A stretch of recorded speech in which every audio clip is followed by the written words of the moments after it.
Well, welcome back again to another episode of Strategic Solutions Technology with your host, Dr. Travis Norris. I am the founder and the CEO of T3 Consulting and Strategic Solutions Technology, and I am the developer of the Norris PMI Thinking framework, where we help you not only sit for the PMP or the PMI ACP, but we help you pass them with confidence utilizing the Norris PMI Thinking framework. Well, listen, I'm so happy that you are back with us today because we have something great that we want to talk about. As you know, the new PMP has been released. Let me put my trusty AirPods in here so that you can hear me real good. So, the new PMP has been released, exam, and also the PMBOK has been released as well. So, with that being said, we have a couple of videos that will help you understand the changes and kind of how to be prepared for that. But then also on our Strategic Solutions Technology website, we have a full boot camp that you can sign up for. We're calling this a cohort to really help you get prepared for that exam. But then also on our website, we have 4 full-length exams that you can take with breaks that represents the new 7 domains that we're going to go over for the PMP exam. And if you're sitting or studying for the PMI ACP, our exams are on there as well. 120 questions for the PMI ACP and 180 for the PMP exam. All of that's been updated. We've updated it recently to reflect some of the new information that we received from the new PMP exam and the PMBOK 8. All right. Well, we're going to kind of go into depth with the PMBOK today to kind of help you understand the changes with that. If you are a PMI member, you have a free download, I believe, is one of your free resources for the PMI. So you want to take advantage of that. I don't have it in front of me. I think it's somewhere else in my office. We have a physical copy of the PMBOK, but the free download will help you as well tremendously. But there is this isolated change that is happening to the PMBOK where they're kind of moving away from that traditional model into these 7 performance domains. And that's really key because right here on this screen, there's only 6, but we'll go into all 7 here in a minute because here's kind of the breakdown. Scope affects schedule. Schedule affects the finance. If you're out of schedule, it's going to start affecting the money. Finance affects resources. Who can we add to the team? Who do we need to release from the team? Based on finances. Resources affect risk. The more resources, the more risk you have. And then we know that stakeholders, involving stakeholders, affects everything. And risk, if it's undetected, if it's not taken care of early on in the project, we know that the longer risk stays around, the more expensive that it can become. So when we look at these 7 domains over these next 7 presentation slides, if you will, we'll kind of go into depth of what the PMBOK looks like and how you need to kind of utilize it in your own world as a project manager. Now, previous editions, right? I remember all the way back from PMBOK 5, those knowledge areas were the areas where they kind of really focused on separated disciplines and separated conversations. I'm not saying you don't need to know ITTOs. I'm not saying that. Just the memorization piece of things. We need to know how to apply this, and that's kind of what the PMBOK is doing. So these performance domains are kind of the wording that we understand in this real world of project management. When we look at scope, when we look at risk, those domains are kind of going to be how we connect leadership to systems. So they're moving from this specialization to more of this integration, as I've kind of looked at it and seen it. And there's probably been some other videos that have talked about this. And so I really wanted to kind of dive into the PMBOK first before I released the video so that I can really understand and kind of see the differences. And I kind of held up the PMBOK 7 and the PMBOK 8 next to one another and said, okay, what really is changing so that we can make sure that you are properly instructed so that you can kind of see what's going on here. So here are the 7 blocks, right? Governance, who's making those changes, who's kind of leading out in this aspect, the governance aspect, the scope. We talked about that a few minutes ago: schedule, finance, stakeholder, resources, and risk. So remember something, these are not steps. When you're looking at these 7 domains, these are kind of the lens that leadership looks through. And they kind of organize you as a project manager, and they're going to organize the project itself so that when you are kind of moving through the life cycle, and you're kind of helping your team understand what we're doing and how we turn strategy into value. These 7 domains in the PMBOK kind of gives you that framework by which you need in order to be successful as you're leading projects. All right, so these performance domains kind of also help you understand the executive questions in more detail, right? Who decides? What are we building? When will it be ready? What will it cost? That's very, very important. Who must be aligned? Who needs to be influenced or communicated to? Who will we need to work with us on this? And then what could happen that will affect value? Remember, these 7 domains are kind of feeding into this value system and how we present and deliver value, whether that be hybrid, whether that be, agile or a predictive project. Okay. So most projects fail because governance fails, right? Bottlenecks happen at the top. They don't happen at the bottom. So we need to know who's approving this project, who's approving what we have going on. And you need to understand that as a project manager. So remember something. Governance is not bureaucracy. We're not talking about red tape, and that's that word that everybody uses, but it guides decision flow. Governance is decision flow, right? Is there frustration? Is there conflicting direction? Is governance clear? That's going to affect your project, whether you want to accept it or not. That if you don't really understand who's approving change orders, who's approving the project overall, who's approving the budget, who's owning this project from a higher level. Remember, bottlenecks happen at the executive level and then they flow down. So we need to know who's governing so we can understand our decision flow, so that as a project manager, as a agile practitioner, as a scrum master, whatever your role may be, product owner, you'll know where there are delays, where there could be unclear ownership, where there could be slow decisions, and you could ward those off in advance through proper planning, but understanding that governance domain, which is so key. Well, now governance, and when you're utilizing the Norris PMI Thinking framework, think, communicate, lead, deliver. That's going to be so important because even as you're answering questions, as you're utilizing this in the real world, right? It turns confusion into accountable action, right? Racy Church is so good here as well, because we can know, hey, who's aligned, who's not aligned, who's making decisions, and how we can influence or impact or communicate to those individuals so that we can lead properly and then deliver what? Value. Remember that we want to deliver value early and often to our customers and for our stakeholders. All right.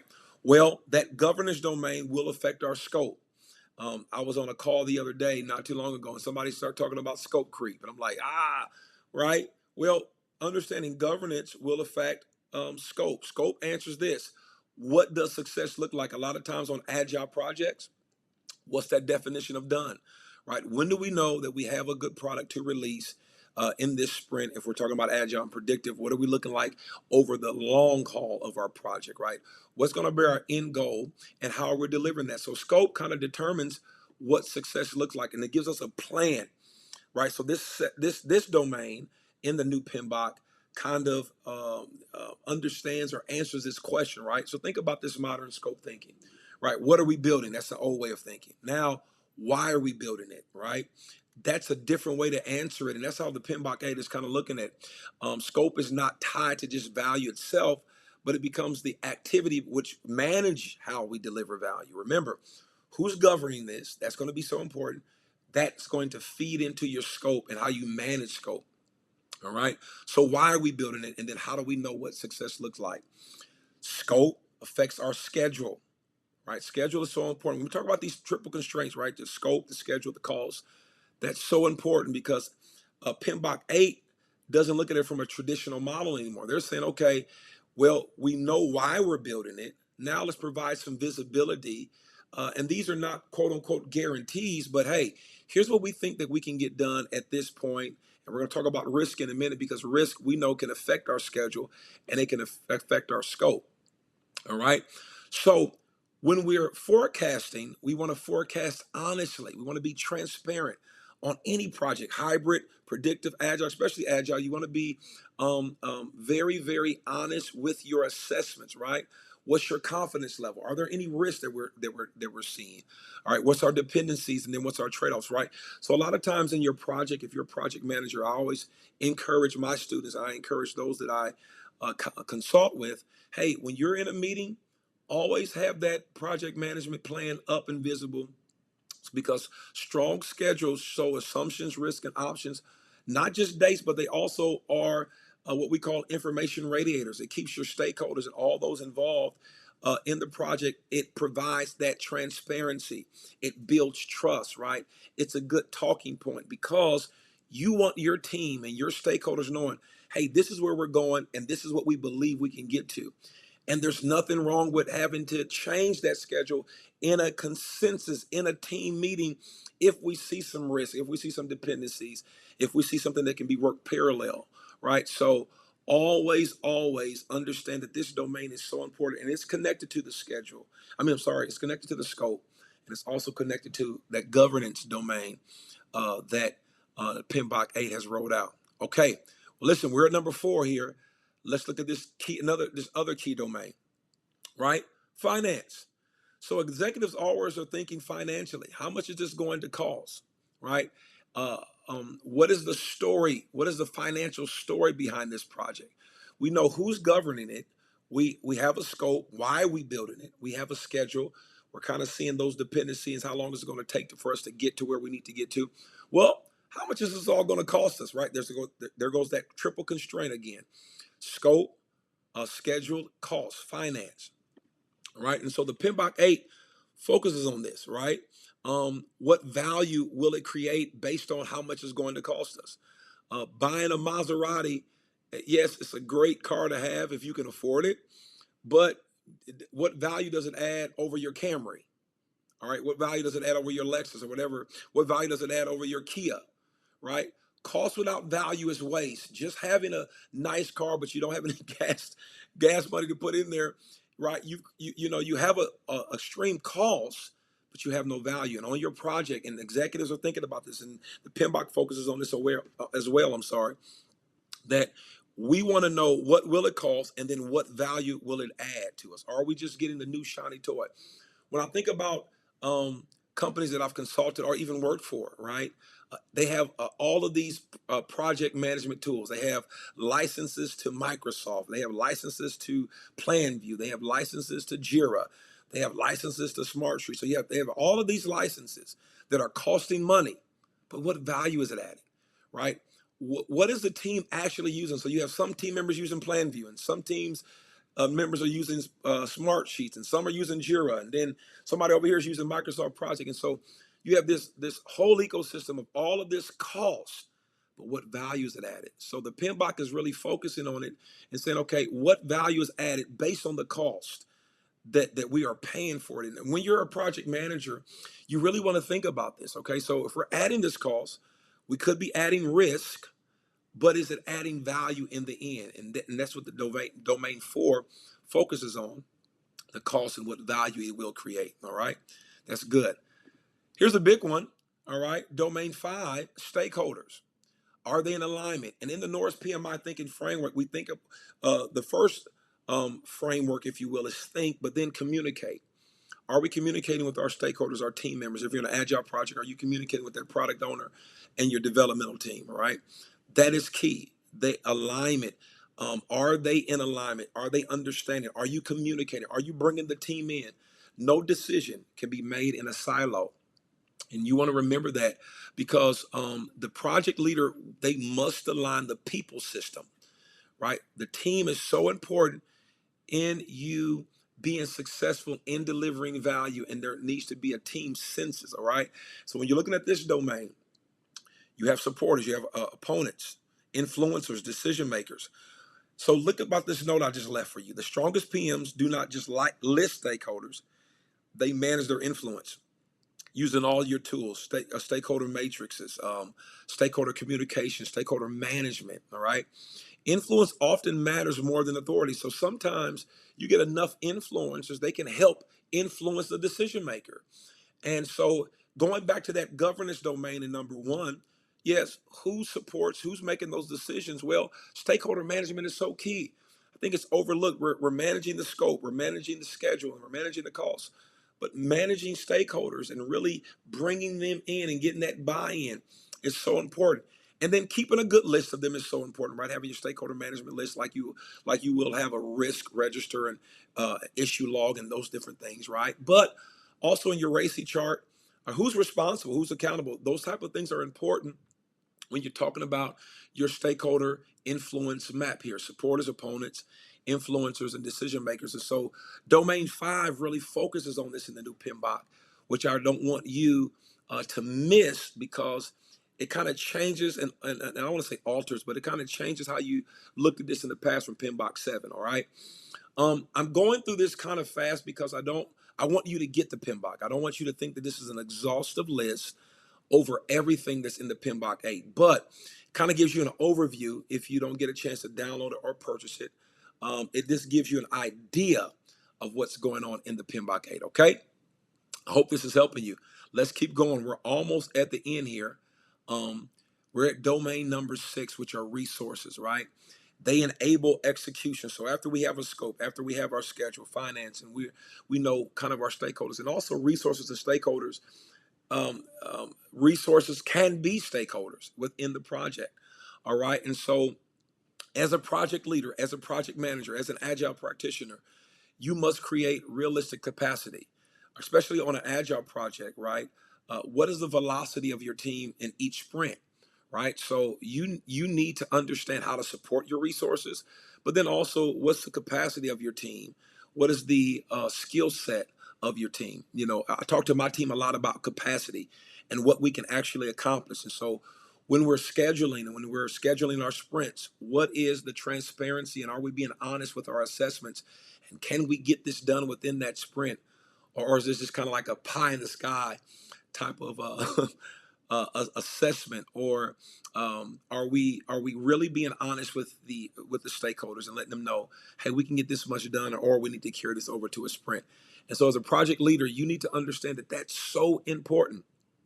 Can the team realistically deliver the commitment and the value? So again, I just mentioned this: skills available.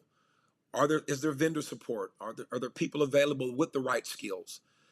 Do we have enough time within our time box within our sprints to get it done? And then what tools are available? Remember, I mentioned before, we talked about cost and financial piece. Yeah, you may have all of these resources and plan view and smart sheets and Microsoft Project and all of this, but are those tools really necessary? And can your team utilize them? Do they have the skills available to utilize all the tools that have cost us money that are going to produce that value? A commitment without capacity becomes delivery risk. And we're going to talk about risk, which is domain 7 here in a minute, because risk that is unchecked for too long can lead into issues, and it can become very, very costly and can hinder your project and go back to that domain 2 and really affect scope, where you get that word we don't like: scope creep. Capacity planning prevents unrealistic expectations, and you want to make sure that you plan for that. All right. Well, here's the big one: domain 7, risk. Project leaders, agile practitioners must manage uncertainty. Now, there's no way to have every risk checked. Well, you have to update your RAID log as you are understanding risk, right? Your risk register, as you are, as those risks are being identified. Go check us out on LinkedIn. We have several posts on risk identification, risk mitigation, right? It's not fear. Risk is something that can be managed, but it has to be planned for. It has to be talked through. We have to have a risk mitigation plan, right? And so one of these domains that the PMBOK 8 really focuses on is risk management. So the best project leaders, they identify them as early as possible. They're seeing the big picture, and they're saying, what am I not seeing, right? We try to find as many risks as we can before they find you, right? And then communicate clearly. Make risk visible to the right people. Make sure those information radiators as it relates to your schedule, as it relates to the risk. Hey, here are the risks that we are tracking. All right, here's a new risk that was identified in one of our sprint planning meetings, or in one of our project planning meetings, or one of our iteration meetings. Hey, this is what we've identified. And then we want to respond proactively. We don't want to wait. Remember, Risk that is carried on or unchecked for too long becomes expensive. And then you want to monitor those continuously on your meetings. Hey, have we looked at this risk? Have we mitigated this risk? Where's this risk at? Is it critical? Is it high? Is it moderate? Is it low? All right. You want to monitor that continuously because risk management protects value before value is threatened. All right. Now, how does all of this kind of line up? Well, these 7 domains that the PMBOK 8 kind of releases, it comes to, and I'm kind of excited, so I'm kind of flipping over my words here. Value delivery. Project leadership happens in this intersection, not silos, right? So all of these domains feed into delivering value, whether it be incremental, whether it be an agile project, or you're marrying predictive waterfall with agile and becoming a hybrid project. What is the value that we are delivering, and how are we delivering that value as a team, not in silos? Not the project manager over here. We do know that delivery teams are self-managed, right? But they still have to have a backlog that they pull from. So there's still a team there, right? There's still, I said delivery teams, development teams as well. There's still a product owner. There's still a scrum master. There's still this team that is delivering this value, looking at these 7 domains and understanding who's governing the scope, the schedule, the finance, the resources, the stakeholders, and the risks. All right. So remember, it's not silos. Elite PMs manage the connections before the connections become an issue. So governance influence scope. Scope affects the schedule. Schedule impacts finances. See how these are connected. Finance affects our resources. We talked about this at the beginning. Resources influence our risk. Stakeholders affect everything. So project leadership happens in the intersections, not in these silos, not scope over here and I'm doing my thing over here. No, there is this intersection. There is this intermingling, if you will, of how one affects the other. And good PMs, which is what you are, this is why you're watching this video, this is why you're connected to Strategic Solutions Technology. We see this. We see this connection. And we mitigate and we manage and monitor our risks so they don't become too many issues, right? So we don't leave risk unchecked because they become expensive, all right? So the Norris PMI Thinking Framework connects all of this. Think, communicate, lead, deliver, all right? The domains organize execution. They don't hinder you, but they manage your execution. So you want to remember that when you're looking at the PMBOK, or when you're studying it or utilizing it, or implementing it on your job, or even as you're getting ready for the exam. Now, our content on our website will help you really get prepared for the exam. And we kind of mentioned some of the information that's in the PMBOK 8 on our new videos. And now we have a couple of videos where we have 10 to moderate difficult questions that kind of help you think like PMI, utilizing the Norris PMI Thinking Framework. So remember, the domains align directly with the Norris PMI Thinking Framework. Think, communicate, lead, deliver. So there's not a silo there. There's a connection there in those intersections. Okay. All right. So expect more questions about trade-offs, governance, stakeholder alignment and benefits. All right, thinking around our risk, our dependencies, capacity, hybrid delivery. Um, Start thinking like a PMP or like PMI, studying for your PMP. All right. Expect questions that test your integration knowledge and not just memorization. So I think in the past, I've talked to a lot of PMs and my students that have just taken the last exam.